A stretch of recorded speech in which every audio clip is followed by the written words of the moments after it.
Come on! This reading experience is going down as like the best of all time so far.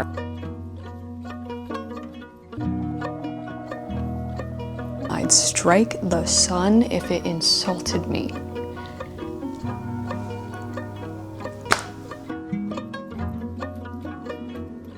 Sperm whale mouth, let me see it.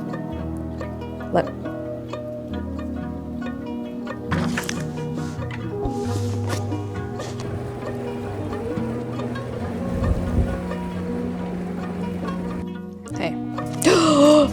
There's more. I wish we could have gotten whale watching in this video.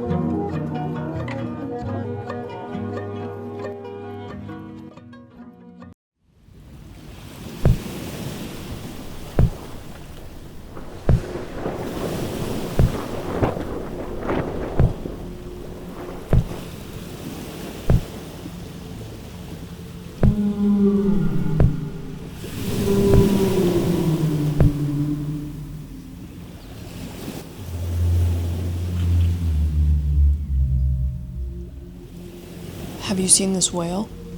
Where have you seen this whale? This one? This exact one? No different, but this one? Just this one? Where have you seen this one? This whale is the cause of all my suffering. My own life choices. No, it's the whale's fault. I need it to be the whale's fault. Hi guys, don't worry, I'm not gonna ask you to join my crew to go hunt down this whale on all the seas of the world unless you want. I can't tell you how excited I am to be filming this video. I feel like I've waited my whole life to read this book. Moby Dick has been on my bucket list of books that I want to read before I die for years, and I'm finally getting to it with the Game of Tomes book club with so many of you. I know a lot of you already done the book. I'm just getting started. All I know about Moby Dick is that we're following Captain Ahab, who is for some reason tracking down a white whale. That's all I know. That's all I know. That's all I want to know. I have no clue what I have in store for me. However, like I said, we do have a couple other goals other than just finishing the book in this video. The first mini mission or side quest we're going to try to embark upon is getting a kayak. I would really like to get a kayak. I would really like to get out on the water. It'd be even really fun to read Moby Dick on the water in the middle of the lake. I think that there's just no better place to read it than there. The second mini quest is that I really want to go swimming. I just want to go swimming. Starting this book and reading it has made me long for all things watery, all things lake, anything. I want to go to the ocean. That's not possible right now. So we're going to try to go swimming somewhere. I just want to go swimming. I love swimming. It's one of my favorite things in the world. Welcome to this vlog. I hope I don't think you're as excited as I am. It's just not possible, frankly. I am elated to be reading this book. I think this book might change my life. I think this might be a new favorite book of all time, but whale, whale, whale. We will just have to wait and see. Let's dive into this book together. I may not have a white whale shirt, but I do have a white moose shirt. Moby Dick, except it's set in Canada. Following someone hunting down a white moose. Can I just say that this has been one of the best, most wonderful reading experiences I've had so far. I'm probably going to say that a lot, but it has just been really the time of my life, like taking the time to get back into reading a big book like this, get back to taking it very slow, both in terms of like committing to read a huge long book, a big tome, and also just taking the reading process extremely slowly. I'm not putting a ton of pressure on myself to read this as quickly as possible, taking every page so slowly and just kind of like meditating on it almost. There's actually a passage in here that I just read the other day. Let me see if I can find it, because I was just like, that's exactly what I'm talking about, Ishmael, and it was great. He's talking about how when he is on the masthead, like taking his watch to look for whales, he kind of like is not really doing his job and not really like gazing across the horizon to search for whales, but he's actually meditating instead. And it was so beautiful, and the way that he's talking about the ocean and how it serves as like the perfect serene location to basically stir up all these feelings and contemplations, and it's so beautiful. He's standing there, he says, with the problem of the universe revolving in me, the blending cadence of waves with thoughts, that at last the sailor loses his identity, takes the mystic ocean as his feet for the visible image of that deep blue bottomless soul. In this enchanted mood thy spirit ebbs away to whence it came, becomes diffused through time and space, forming at last a part of every shore the round globe over. And I'm like, exactly, that is literally like the goal of meditation, to have that feeling of being connected to everything, and like Ishmael describing that and having that on the ocean. I said at the beginning of the year that I wanted to meditate a lot more this year and just like practice it, whether it was guided or unguided or whatnot, and I'm really happy that I've actually stuck to that this year, and it has been so good. I have been using Headspace since working with them a few months ago, and I'm delighted to say that I am partnering with them again, and they're sponsoring this portion of today's big video diary. Thank you. I've been combing through so many things to find appropriate like soundscapes or ambiances or just like sounds to accompany me with my reading of Moby Dick, but I found probably the best one on Headspace because they not only have meditations, but they also have music, they have sleepcasts. Their nature soundscapes are unmatched. Probably the best one that I found for this is the one right there on the right, the Lighthouse Bluff. So good. There is no life in thee now except that rocking life imparted by a gently rolling ship, by her borrowed from the sea, by the sea from the tides. Probably my favorite sleep aid that they have is their sleepcast. Last time I was raving about the Star Wars ones, which are still my favorite. However, because I've been in such a watery mood, I have really been liking their sleepcast called Soak Up Acadia's Ocean Sounds. Oh, the harbor bells, the gulls. The tide along Great Head Beach is high, signaling the handoff from day to night. It was just when I was reading like the Nantucket sections and the New Bedford sections. If you are looking to improve your sleep quality, if you are pacing the deck of your ship each night, hunting an elusive creature in the deeps, it is proven that 7 days of Headspace does help improve sleep quality. So I highly suggest giving it a try. For me, one of the most important ways I've been using Headspace recently is to deal with chronic pain. They have this whole course on managing pain, which has been very helpful. It's actually a 30-day course, so each day, or you can space it out however you want, but each day you can listen. It offers a new perspective. I used to do them in bed. I've graduated to the couch now, and I love listening. So yeah, I love doing the soundscape with Moby Dick in the morning. I've been making reading as well a habit, which again is akin to a certain kind of meditation I find, and then I do love doing them before bed, starting a little guided meditation or breath work in the bathroom while I do like my skincare and stuff, and then settling into bed as it like finishes off. Perfect for sleep. If you guys want to learn how to meditate or just want to incorporate a moment of pause in your day, you can try Headspace entirely for free for 60 days by using my link in the description box or by scanning the QR code on screen. You get 2 full months of access with my link compared to the standard 2-week free trial on their website, so I highly recommend taking advantage of it. So cue the rolling ocean waves. Let's go read some more of this big, beautiful, slow book. Reading a good book just makes life feel like it's worth living. I have started my Moby Dick journey not too long ago, and I'm really not far through it all, and I wanted to do a whole vlog about this. I'm so glad that I did choose to as well, because it's turning out, I don't want to speak too soon. I don't want to speak too soon, but I think it doesn't matter. I think this is going to be a new favorite book of all time. It's that good, and I'm not, like, I've just started it. So far reading this book, my jaw has like dropped open. I've like laughed out loud.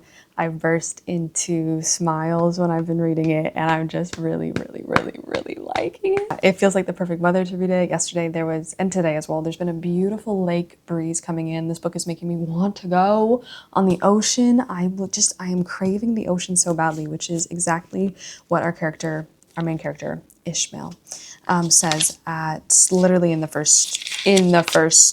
first page. Whenever I find myself growing grim about the mouth, whenever it is a damp, drizzling November in my soul, whenever I find myself involuntarily pausing before coffin warehouses and bringing up the rear of every funeral I meet, then I count it high time to get to sea. Let me not get too far ahead of myself here, otherwise I'm just gonna sit here and read you the whole book for like 78 hours. This is the current situation. I have 3 editions of Moby Dick that I've wound up with. This is the first one I ever bought. This one I got thrifted. It is sadly abridged.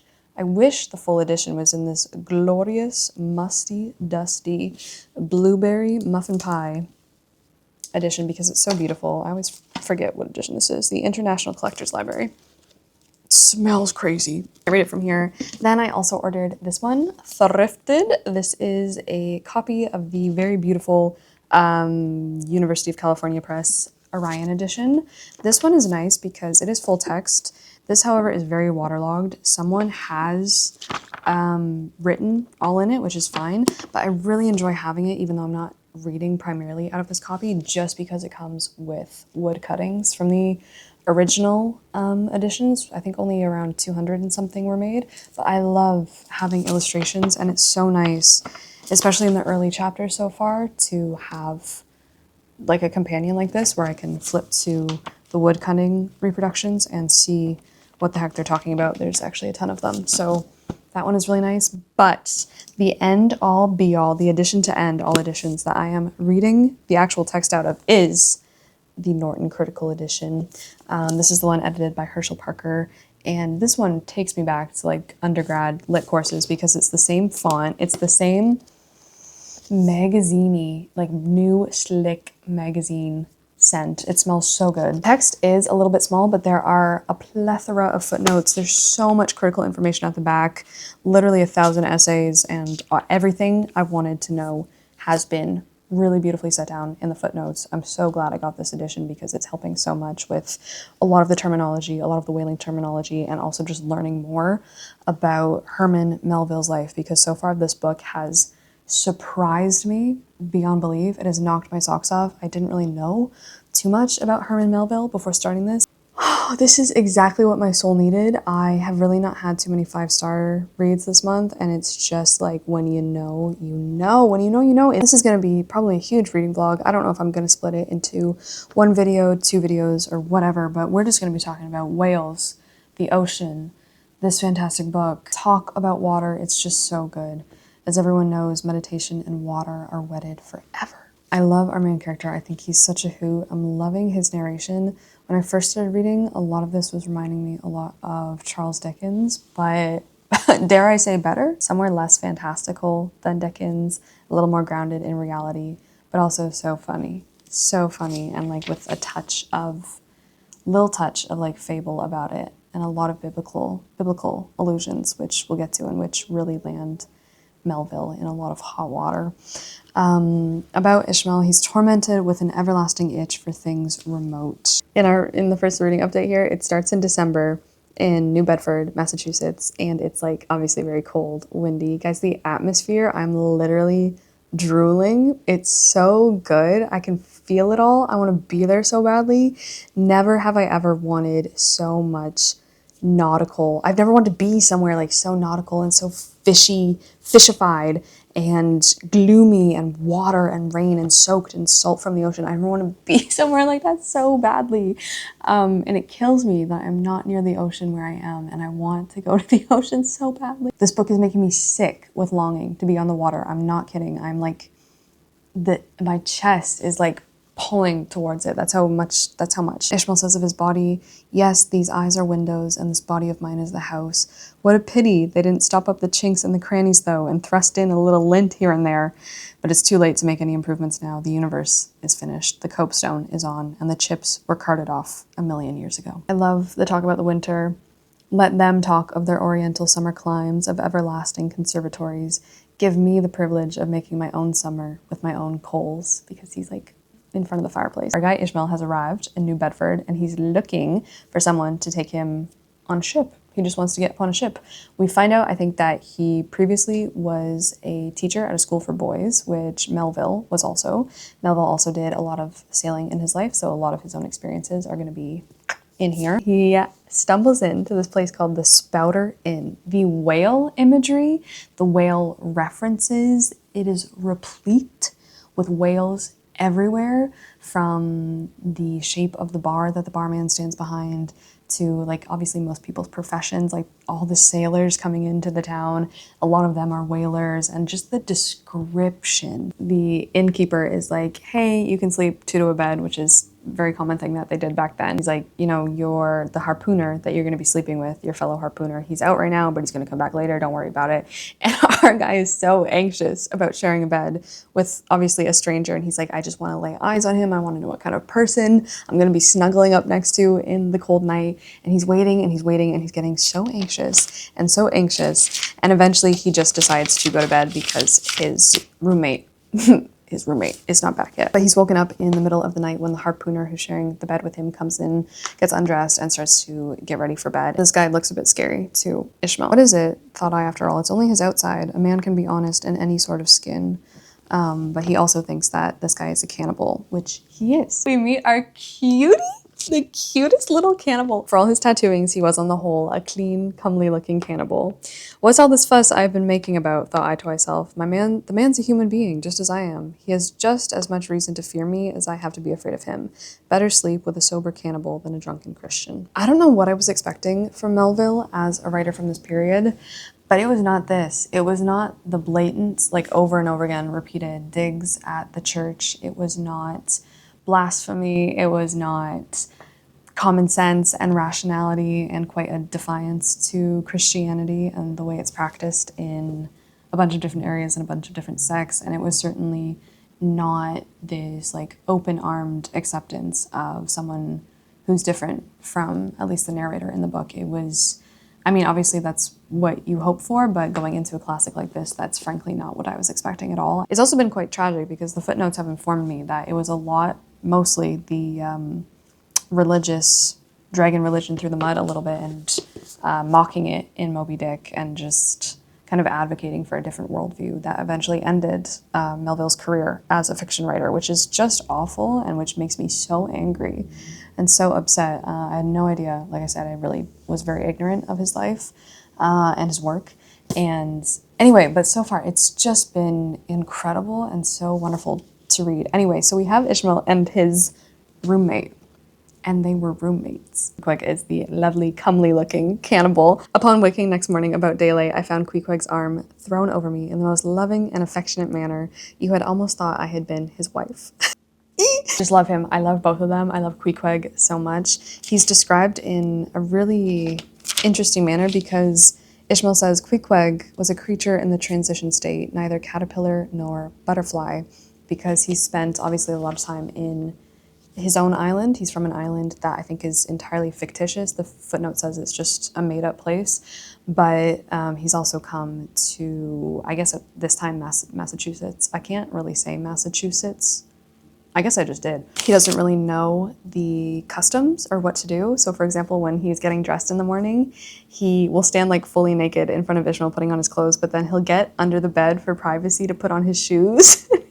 Like Ishmael sees him in the inn later that night and he sees him poring over a book, but he's not reading it. He's just like looking at it and being stunned by how long it is and how many pages are in it. He went to the table, took up a large book there and placed it on his lap, began counting the pages with deliberate regularity.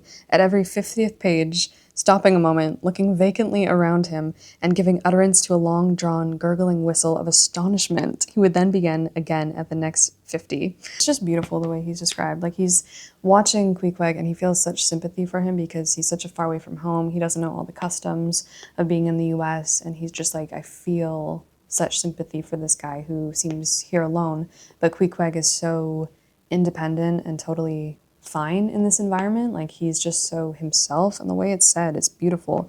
He's content with his own companionship, always equal to himself. Always equal to himself is such a lovely, man, that's what I want to strive to be, just equal to myself. That is so lovely. But then Ishmael goes over and he's like explaining to him the book that he's reading, and it's just so beautiful. I was watching him and he says, I began to be sensible of strange feelings. I felt a melting in me. No more my splintered heart and maddened hand were turned against the wolfish world. I'll try a pagan friend, thought I, since Christian kindness has proved but hollow courtesy. Anyway, they like spend the night together, and then afterwards Queequeg presses his forehead against Ishmael's, clasped me round the waist, and said that henceforth we were married, meaning in his country's phrase that we were bosom friends, he would gladly die for me. It feels comparable right now to my enjoyment and my excitement and my like joie de vivre at reading The Count of Monte Cristo. That's what this reading experience so far is reminding me of. Like, it's that good. I think Melville has done such a fantastic job of like endearing us to both of these characters, and I feel already in my heart a preemptive grieving. I don't know how this book ends. I don't know anything about it, but I feel a preemptive grief already, which is kind of killing me and strangling me because I'm just so into this book.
At this point, I am starting to question if I deserve to be reading this. I'm gonna try every day that I read Moby Dick to put on my most ocean voyaging clothes that I have. Scream, I'm going sailing. Methinks. We have hugely mistaken this matter of life and death. Methinks that what they call my shadow here on earth is my true substance. Methinks that in looking at things spiritual, we are too much like oysters observing the sun through the water and thinking that thick water the thinnest of air. Methinks my body is but the lees of my better being. In fact, take my body who will take it, I say. It is not me. There is a sermon that he goes to before he decides to take off in a boat for 3 years. I've learned that they go for 3 years. If you get like on a whaling ship, you're bye. I'm not gonna see you for 3 years. Sorry that I just mysteriously disappeared. I was just really like, I got warm and I wanted a nice coffee. Oh, it's so good. It's a good one today. I was telling you, these guys go for 3 years. This is giving me so much like historical context and historical information because like I said, I just never thought about the history of whaling.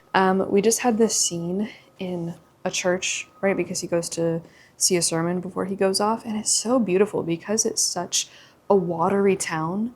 Like the pulpit and everything just resembles a boat. I love Dombey and Son by Charles Dickens because of the nauticalness of it all. And this is giving me so much more. The priest seemed kneeling and praying at the bottom of the sea, in prolonged solemn tones like the continual tolling of a bell in a ship that is foundering at sea in a fog.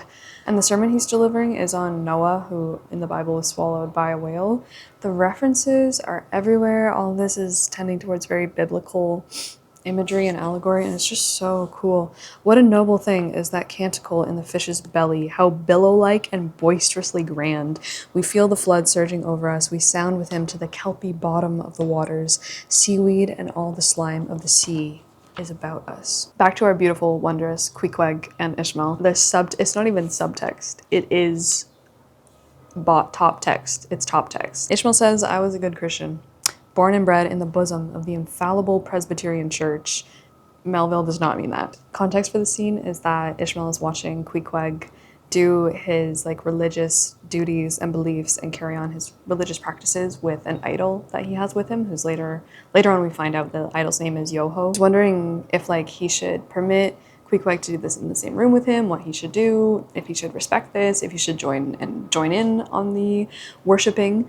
Anyway, how could I unite with this wild idolater in worshipping his piece of wood? How could I unite with him in worshipping his piece of wood? What is worship, thought I. Do you suppose now, Ishmael, that the magnanimous God of heaven and earth, pagans and all included, can possibly be jealous of an insignificant bit of black wood? Impossible. But what is worship? To do the will of God. That is worship. And what is the will of God? To do to my fellow man what I would have my fellow man do to me. That is the will of God. Now, Queequeg is my fellow man. And what do I wish that this Queequeg would do to me? Why, unite with me in my particular Presbyterian form of worship. Come on! Unfortunately, he got canceled for this stuff. This says, with his first book, Typee, in 1846, which I now really want to read, in which he criticized missionaries in the South Seas for all but enslaving their converts. Melville had stirred up the wrath of Presbyterians and other evangelistic Protestants. Churches appealing to people from the middle and lower classes were more apt to conduct aggressive missionary programs than, say, the Episcopalian Church. Melville might have foreseen this passage in Moby Dick infuriated many reviewers. One warned that the judgment day would hold Melville liable for not turning his talents to better account. Someone else said the bookmaker and the book publisher of Moby Dick had better do their work with a view to the trial it must undergo at the bar of God. Melville's defiance of the religious press cost him his career as a writer. They're in bed together again. I had felt such a strong repugnance to his smoking in the bed the night before, yet see how elastic our stiff prejudices grow when love once comes to bend them. For now, I'd like nothing better than to have Queequeg smoking by me, even in bed, because he seemed to be full of such serene household joy then. We eventually learn a little bit of Queequeg's story. Like I said in the last update, I think he is from an island that is imagined by Melville, named Cocovoco, an island far away to the west and south. It is not down in any map. True places never are. So we learn he is the son of a king, and if he ever were to go back to this island, he would like be in charge. I think his father is dead now. He has a crown waiting for him, but in place of a crown now, he is wanting to sail around the world and basically see, and at the beginning, he wanted to see more Christian lands and Christian people so he could bring back, hopefully, the fruits of what they had to offer to his people. But upon seeing the actual Christian lands, he's like, never mind. Like, never mind, you guys are crazy. He says it's a wicked world and all Meridians, I'll die a pagan. They finally get on board this little boat, which is gonna take them out to Nantucket. The imagery again, the atmosphere, I'm literally drooling. I don't think I've ever read a more perfect 60 first pages of a book. Maybe aside from 100 Years of Solitude, it's just like oozing charm. I've never been to Nantucket, and I now really have the desire to go to Nantucket purely because of the way that it is described. So Queequeg and Ishmael decide that they're gonna go try and find a ship to take them out to sea together so they can stick together throughout their whole whaling journey, which again is 3 long years. Nantucket is described as all beach without a background. It said that people there plant toadstools before their houses to get under the shade in summer, that 1 blade of grass makes an oasis, 3 blades in a day's walk a prairie, that they wear quicksand shoes, and because they're made an utter island of by the ocean, that to their very chairs and tables, small clams will sometimes be found adhering as to the backs of sea turtles. Ishmael goes to the ships, and he decides to pick one, who of course is going to be captained over by Captain Ahab. He learns that Ahab obviously only has 1 leg, and he's like, "What do you mean, sir? Was the other one lost by a whale?" "Lost by a whale? Young man, come nearer to me. It was devoured, chewed up, crunched by the monstrousest parmacetti that ever chipped a boat." I don't know how I've avoided basically all knowledge of Moby Dick and the plot and anything about it. I think I knew Ahab had 1 leg, but I did not know it got chomped up by a whale.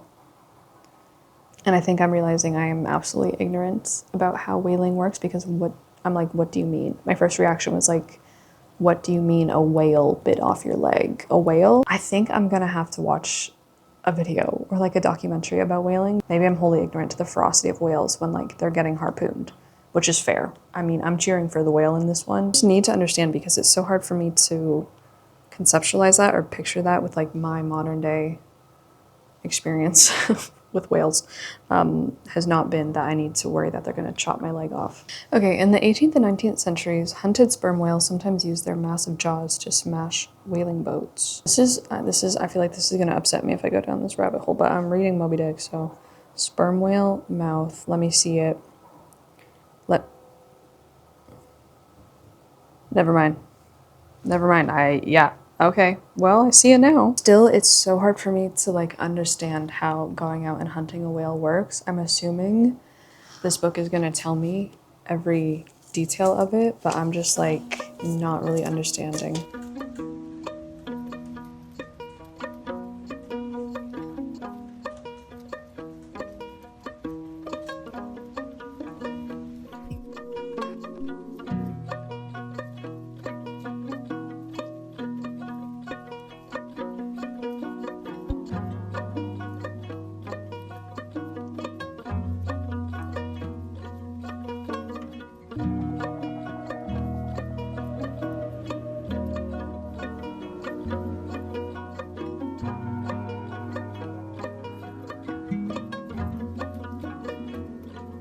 Good afternoon, sailors. Welcome today. I don't know what day this is of reading Moby Dick. I don't know. I think we've got ourselves into a bit of a pickle because this copy is, I think it's around, the actual text of Moby Dick is probably like, hold on, there's a lot of stuff at the back, which I'm very excited to get into, but I don't want to like spoil myself, so I'm not going to read it. Oh my gosh. Okay, it's around 400 pages. However, the Norton is like, they're very long pages and the print is very tiny.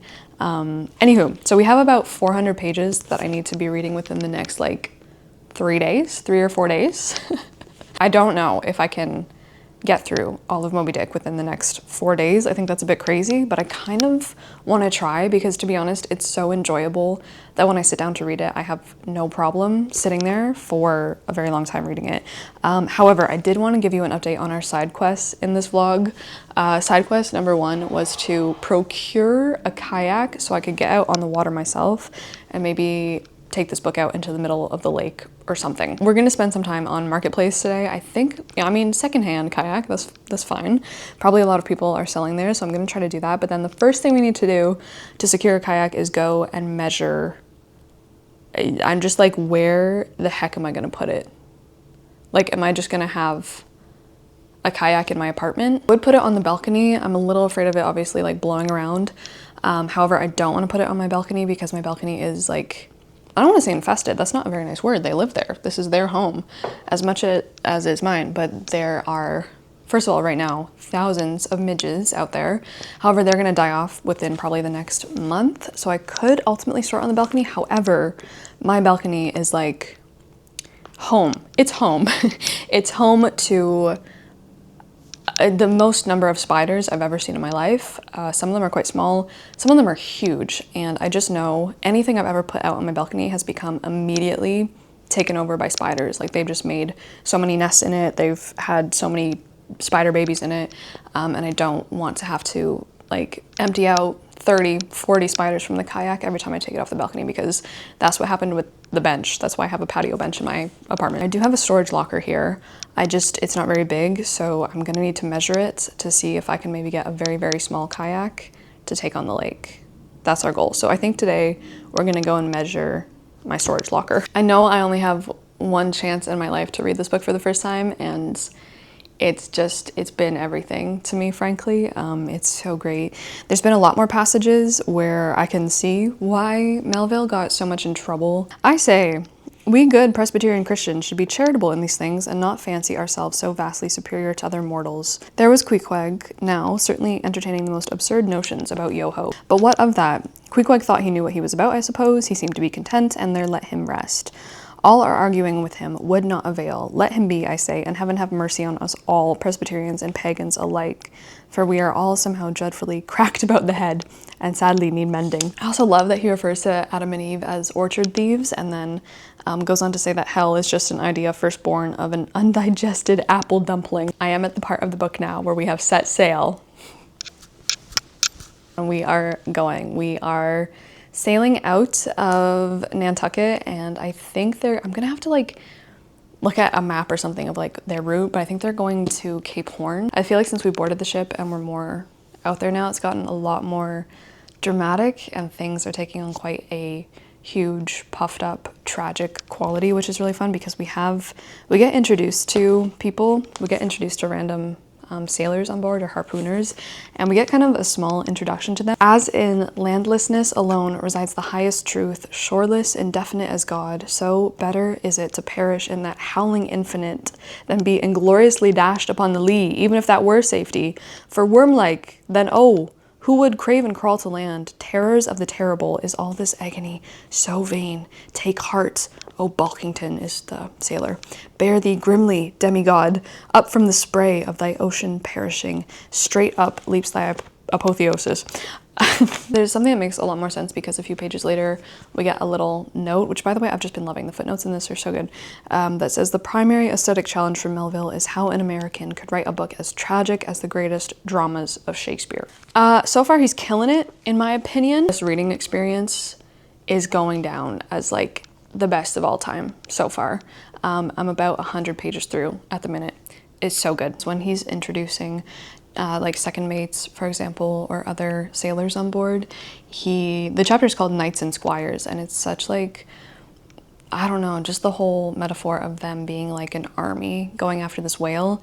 And of course, like, no one on board, I don't think yet knows that Ahab isn't really truly there to go normal whaling. Like, he's a man on a mission. I don't think anyone truly knows his mission yet, to hunt down the particular whale that stole his leg, ate his leg, I guess. We are introduced to Stubb, who's the first second mate. He's good-humored, easy, careless. He presided over the whaleboat as if the most deadly encounter were but a dinner, and his crew all invited guests. Also, the description of Ahab is just 10 out of 10. He's becoming a character a bit like, not really like the Count of Monte Cristo, but kind of like a Phantom of the Opera character, or Captain Nemo in 20,000 Leagues Under the Sea. It's so Oh, like the writing of this man. Ahab looked like a man cut away from the stake when the fire has overrunningly wasted all the limbs without consuming them. We also find out that he has like a mark down his face running from his hairline, I think, till his neck, a slender rod-like mark, lividly whitish. It resembled that perpendicular seam sometimes made in the straight, lofty trunk of a great tree when the upper lightning tearingly darts down it. Ahab's leg, his white leg that he has replaced, like the leg that got taken by the whale from, is made from the polished bone of the sperm whale's jaw. Guys, I'm on chapter 29. I think they're drawing close to Ecuador, and he writes, "The warmly cool, clear, ringing, perfumed, overflowing, redundant days were as crystal goblets of Persian sherbet, heaped up, flaked up with rose-water snow. The starred and stately nights seemed haughty dames in jeweled velvets, nursing at home in lonely pride the memory of their absent conquering earls, the golden helmeted sons. But all the witcheries of that unwaning weather did not merely lend new spells and potencies to the outward world. Inward they turned upon the soul, especially when the still, mild hours of eve came on. Then memory shot her crystals as the clear ice most forms of noiseless twilight. And all these subtle agencies, more and more they wrought on Ahab's texture." Oh my gosh, old age is always wakeful, as if the longer linked with life, the less man has to do with aught that looks like death. Are you kidding me? The days were as crystal goblets of Persian sherbet, heaped up, flaked up with rose-water snow?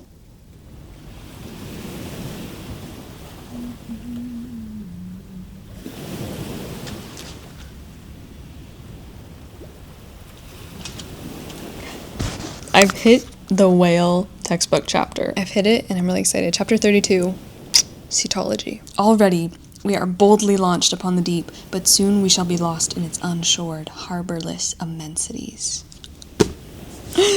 Ere that come to pass, ere our weedy hull rolls side by side with the barnacled hulls of the Leviathan, at the outset it is but well to attend to a matter almost indispensable to a thorough appreciative understanding of the more special Leviathanic revelations and allusions of all sorts which are to follow. Thank you! Okay, we're gonna get a systemized exhibition of the whale in his broad genera, yet it is no easy task. This is so interesting. It's always so interesting to me to read a book or to study something, to study like the study of something from a different time period, whether it's like people studying history back then or literature back then. I just think it's so interesting to see what their study was like compared to now, obviously, and like how much knowledge they knew or what they thought or what their theories were or whatever. It's so interesting.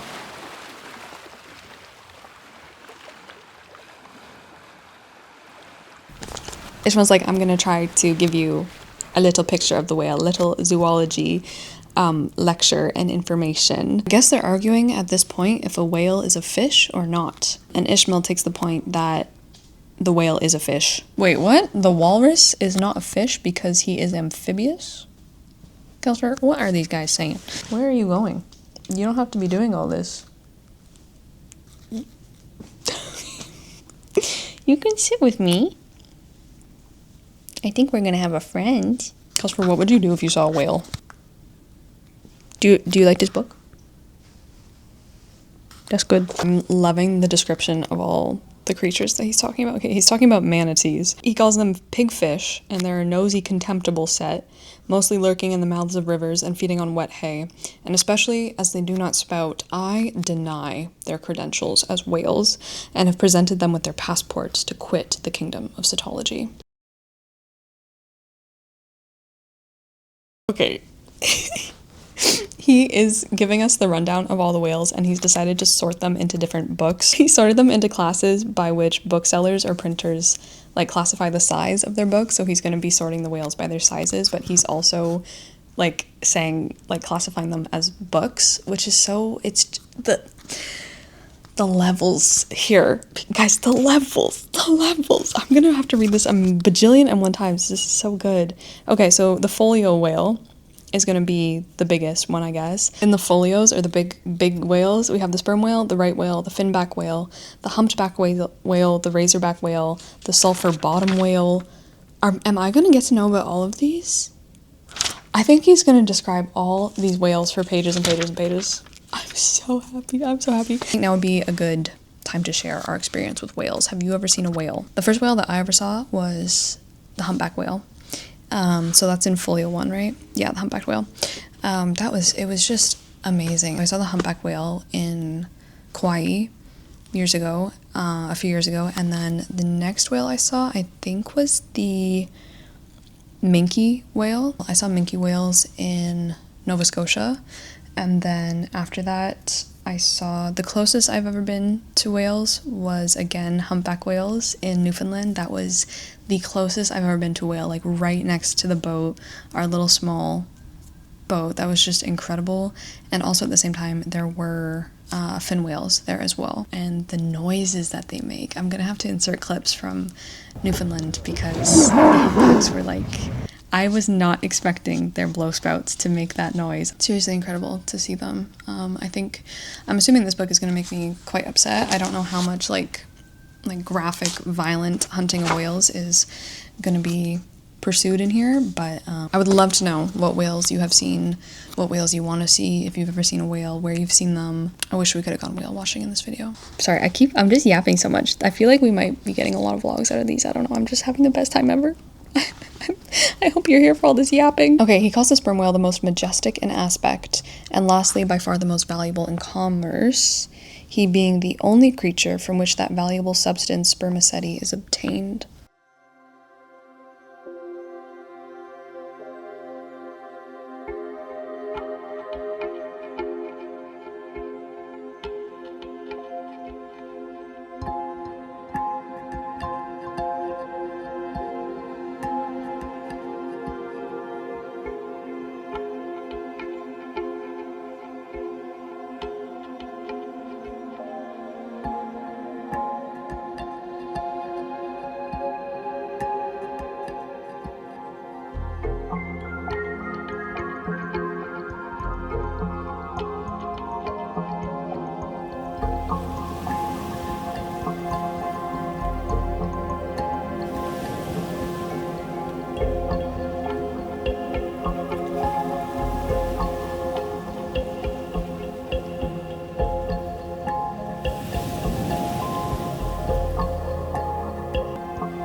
Frankly, I'm sorry, I'm just like, believe me when I tell you that I am purposely tapering down my excitement and happiness about this book because I don't want to come off as too crazy about it, but I am having the best time of my life with this book, like literally having the most wondrous, beautiful time ever. It's so rare for me, I think now, to have a reading experience like this, that it's just so great. And like I said, I've been in the mood for really long books, really big books that I can just like spend a good amount of time with, slow down, and enjoy, and it's just so good. I stopped myself from reading more last night because I got to a section where they mention, also look at my shirt, it's not a whale, but it's close. I got to a section where they mention the title of the book and they mention the whale by name, and we finally start talking about Moby Dick. First of all, I love how Shakespearean it is. I love how Shakespearean it is. Chapter 36, enter Ahab, then all. So Ahab has been getting, like, they're sailing more south and south, but Ahab has been getting more and more strangely, like he's been acting a bit strange. He's been pacing on the deck a lot. This is beautiful. The way this is described, I hope to God one day I can write like Melville, or I can come up with the kind of sentences that frankly just like drops my jaw, and I literally got shivers last night reading this book. I don't think that's ever happened to me. To and fro he paced his old rounds upon planks so familiar to his tread that they were all overdented like geological stones with the peculiar marks of his walk. Did you fixedly gaze too upon that ribbed and dented brow, there also you would see still stranger footprints, the footprints of his one unsleeping, ever-pacing thought. You would see the footprints of his thought? I'm just like, I feel like a kid again.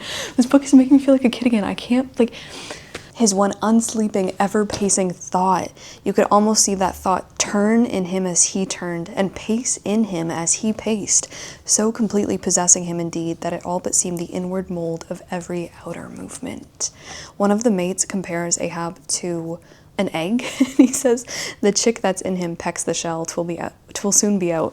I love the Shakespearean like asides from different characters. At this point in their voyage, I guess because they've gone south enough, Ahab gets on the deck, and at this point he's not really talked to anyone very much, but he's like, yo, everyone gather round, and everyone is like, oh my gosh, he's gonna tell us something. And he says, if you see a white whale, you like tell me. And he describes this whole white whale. And then Tashtego, who is one of the squires of the knights, he says, Captain Ahab, that white whale must be the same that some call Moby Dick. I'm so curious how they know this whale, how they've seen this whale. I mean, I guess like a white whale is pretty crazy to see, but they all seem to have some history with him. And then the page that I am now, it's just amazing. Starbuck, the first mate, is like, oh, Captain Ahab, was it Moby Dick who like ate your leg? Was Moby Dick that dismasted me? Moby Dick that brought me to this dead stump I stand on now. He's him round Good Hope, and round the Horn, and round the Norway Maelstrom, and round perdition's flames before I give him up.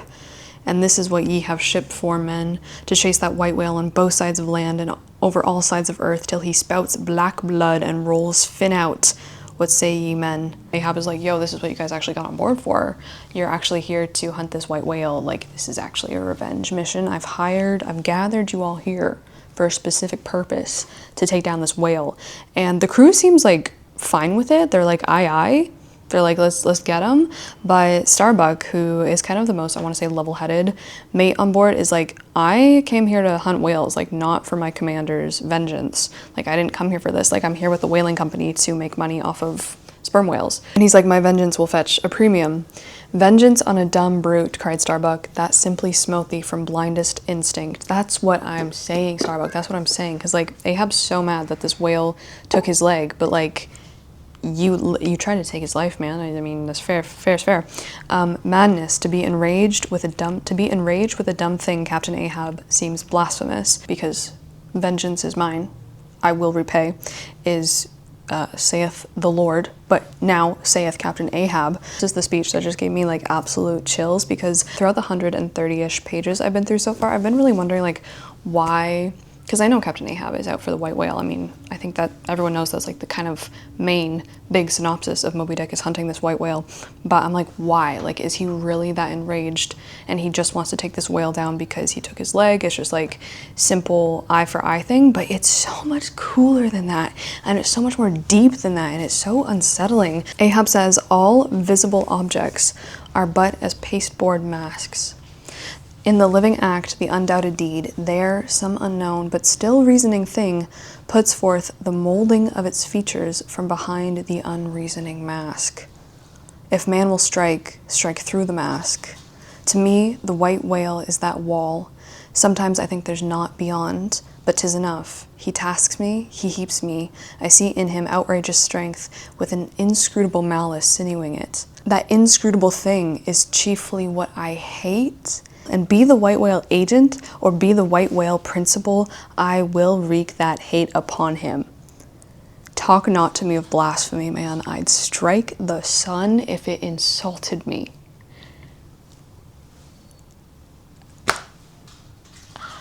I'd strike the sun if it insulted me. I also get the reason why Ahab is so wanting the white whale, because it's not just the whale. The whale to him is just a symbol, or just like a puppet of some greater power. Maybe it's God, maybe it's the devil, I don't know, but he wants to strike at it.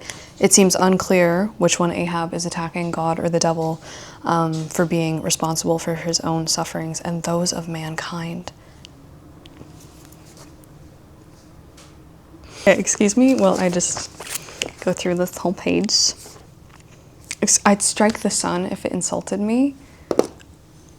I love it. I mean, he's a bit off his rocker because, like, the whale, you know, give the whale some agency. He's just angry that you're trying to literally kill him. Wow. Starbuck is like, okay, oh dear. Like, we're in trouble. He seems to be the only one really understanding what this revenge mission might bring about.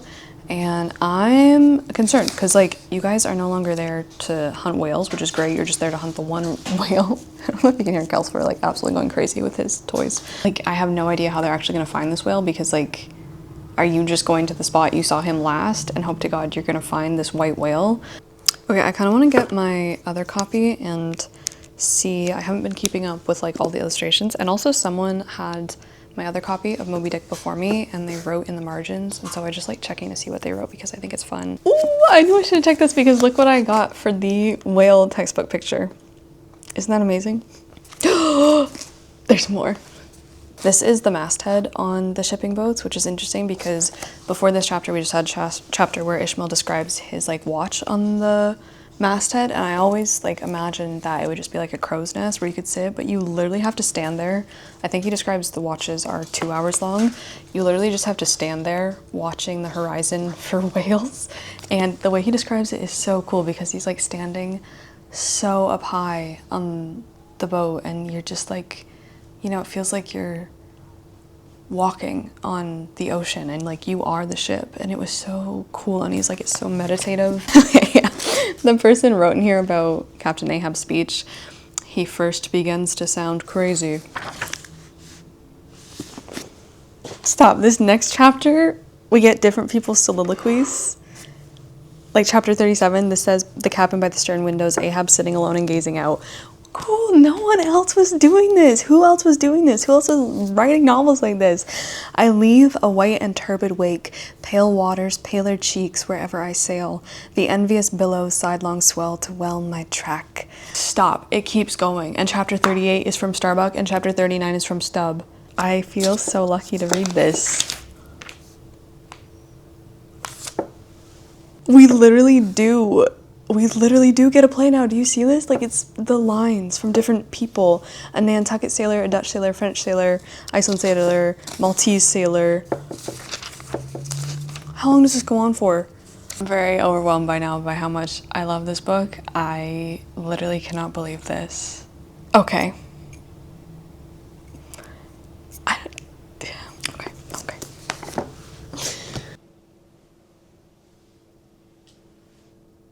Hey, mini mission or goal number 2 of this video has been completed. I think there's sand in there.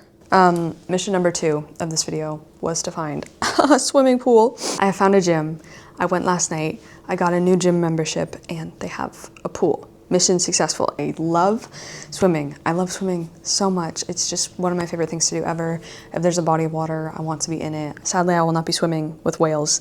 I'm 198 pages through right now, which is almost halfway, and it's just so good. I can't believe I'm almost halfway through this book. I love how slow it's been. Also, I'm very curious because in chapter 42, Ishmael is like, what the white whale was to Ahab has been hinted. What at times he was to me as yet remains unsaid. Also, my question was answered about how the heck they're going to find this whale, because it turns out that I should have just known, obviously, that like even back then they were able to track the sperm whales' progress, their migrations. I think it says as well that sperm whales, I mean, I don't know if the book is telling me the truth. It might be. The sperm whales are the only whales found in every single ocean, that they traverse all of the oceans. But Ahab in his office has so many charts, navigational charts, the currents, the oceans, whale feeding grounds, that he can be a little bit sure of his deducing where the whales might be. So that's how they are going to try and track Moby Dick. And also if they come across any other whaling boats out in the ocean when they're sailing, they're obviously going to ask other people for information. However, I am really missing, I'm not going to lie, I am really missing Ishmael and Queequeg. I want them back together. We have gone hundreds of pages now without, or maybe like 100 pages without any mention of them. We only just got them hanging out and looming together, like making mats together 170 pages in, and I just missed them and I want more of them, and I wish we got just a little bit more of Queequeg. However, we have had our first brush with like actually going out and hunting down whales because they come across a shoal or a school of whales and they're like, okay, we gotta lower for them. So I'm finally figuring out and understanding how whaling works. So they get off the main boat. I don't know why I thought they stayed on their main ship the whole time. No, they have smaller boats, Emma. They have smaller boats that they get on to row out to the whales, and they have their harpooners like ready to harpoon the whales, which is just insane to me. It's just completely insane, like thinking about it. Like you have to go and row your heart out to get to these whales, and then once you're there, you just start like stabbing in them. Like it's crazy. And Ishmael as well, because this is his first experience of whaling, is having the exact same reaction because he's like in the boat being like, what is happening? Like people are rowing, everyone is yelling. You have people like making these grandiose speeches to motivate the sailors, which uses some really fantastic language. But then you have like these people like throwing harpoons at the whales. Everyone is falling out of the boat. Everyone is just in the ocean, splashing around. It is absolute mayhem, absolute chaos. The whales are going every which way. The whales are knocking up against their boat. Their boat is taking on water, and like the water's like up to here on them. It's just like there are certain queer times and occasions in this strange mixed affair we call life, when a man takes this whole universe for a vast practical joke, though the wit thereof he but dimly discerns, and more than suspects that the joke is at nobody's expense but his own. So he goes to ask like Stubb and Starbuck on board, who are the first mates. He's like, so is this like how it usually goes? Like what just happened out there with like incredible chaos and mayhem? Is that how it usually goes? And they're like, yeah. And besides the point, like Starbuck is the most level-headed, cautious man in the fishery. And Ishmael's like, you're telling me that was like in the command of the most cautious man out there, that's what happened? And immediately he's like, Queequeg, let's go make a draft of my will.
I am back from the water, back from the lake. So nice to read Moby Dick by the water, and did a little meditation as well. I hope you enjoyed. I hope you found some comfort, some rest. I had a good cry out there as well while I was doing that, and now I am back with my book, and I am over the 200-page mark. I'm over halfway through now, and I'm really sad. I'm really sad because I don't want it to be over, but funnily enough, one of the last things that I actually read in the book was about the Great Lakes. He's talking about the Great Lakes because there's like a little narrative inserted in here after the voyage that Ishmael is currently on, and so he's telling the story after I think the whole Moby Dick saga has gone down, but it's all about the Great Lakes, and I was like, oh my gosh, like he's talking about my lake. He's talking about my lake, which I hardly ever get to read about in books like this, but he's talking about sailors who come from the Great Lakes because they're called lake men, and he describes the lake saying that in their interflowing aggregate, those grand freshwater seas of ours, Erie and Ontario and Huron and Superior and Michigan, possess an ocean-like expansiveness, with many of the ocean's noblest traits. With many of its rimmed varieties of races and of climes, they contain round archipelagos of romantic isles. Their leagues and leagues are flanked by ancient and unentered forests where the gaunt pines stand like serried lines of kings in Gothic genealogies. They have dismasting blasts as direful as any that lash the salted wave.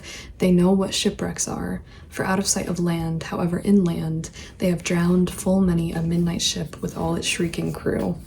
I did not expect to like have him go on about the Great Lakes in here, but I'm so happy. And there's also a mention of cormorants. Which, if I'm not mistaken, they are talking about cormorants because they call them sea ravens. Anyway, I'm having still the best time ever. I think I'm gonna end up splitting this vlog into two because more people voted on Instagram to have 2 long big vlogs. Otherwise we would be here, I guess, so much further. So I think this is a good time, now that we're halfway through exactly, to stop. If you made it all the way to the end of this video, please leave me a whale. Please leave me a whale in the comments. I hope you had a whale of a time, and I will see you in the next one. Let me know if you do want part 2 like this, if you do want a second part as long as this one where we read the second half of Moby Dick together, because we have to see what happens to the crew, to Ishmael, to Queequeg, to Starbuck, to Captain Ahab. We have to see if they find Moby Dick, what happens? I don't know.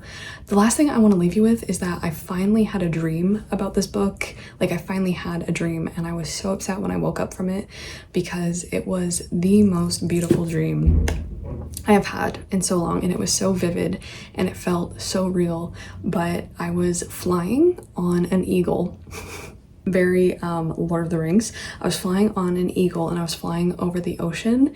It was a huge eagle, and he was like carrying me, and we were flying over Turkey for some reason, and then we made it to the ocean, and as we were flying over the ocean, all of a sudden all these whales came to the surface and they started spouting their blow spouts, and there's so much like water and bubbles and air were going up, and it was so beautiful. And I was like right over top, like having a bird's eye view of it all, of like seeing the whales come up to go, and it was so beautiful. It was so beautiful. I don't think I'm gonna ever forget that dream. It was just so cool. I can't tell you, it feels like a memory. Like, that's how real it was. Yeah, please let me know all your thoughts on Moby Dick down below. If you enjoyed the meditation or the reading or just the breathing we did together, then I will leave the QR code here on screen for you to download Headspace if you want. My link in the description. You can get a 60-day free trial instead of the 2 weeks that are typically offered on their website. So yeah, take advantage of that. Thank you for being here. I can't believe we found, it is a new favorite book.